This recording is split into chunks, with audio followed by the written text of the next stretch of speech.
Hallelujah, praise God.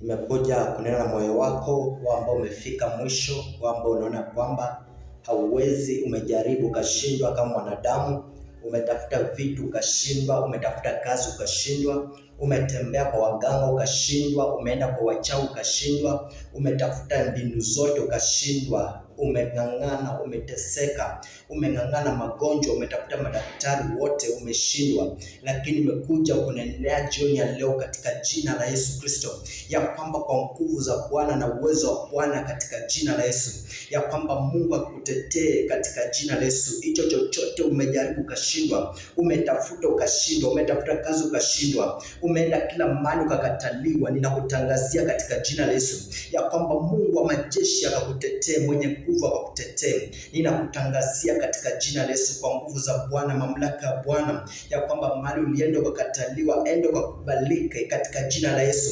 Ninaachilia kibali katika maisha yako, ninaachilia neema, ninaachilia ushindi katika maisha yako. Mahali popote ulijaribu ukashindwa, ninakutangazia katika jina la Yesu ya kwamba enda ukakubalike, enda kwa hiyo kazi ukakubalike, enda katika hiyo ndoa ukakubalike, enda kwa hiyo biashara ukakubalike katika jina la Yesu.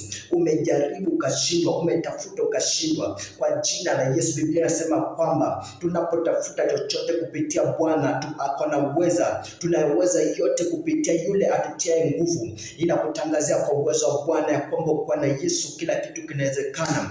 Ukiwa na Mungu katika maisha yako kila kitu kinawezekana. Ukiwa na Yesu katika hiyo ndoa inawezekana. Ukiwa na Yesu katika biashara inawezekana. Ukiwa na Yesu katika hiyo masomo inawezekana. Ukiwa na Yesu katika hiyo biashara, katika hiyo ndoa, hiyo kazi inawezekana. Katika jina la Yesu, pokea neema, pokea ushindi, pokea kibali, pokea amani katika jina la Yesu. Pokea ukuu katika maisha yako, pokea neema Bwana katika maisha yako. Kutokea leo ninatangaza kwamba kwa jina la Yesu, mahali popote ulikataliwa, enda ukakubalike katika jina la Yesu Kristo.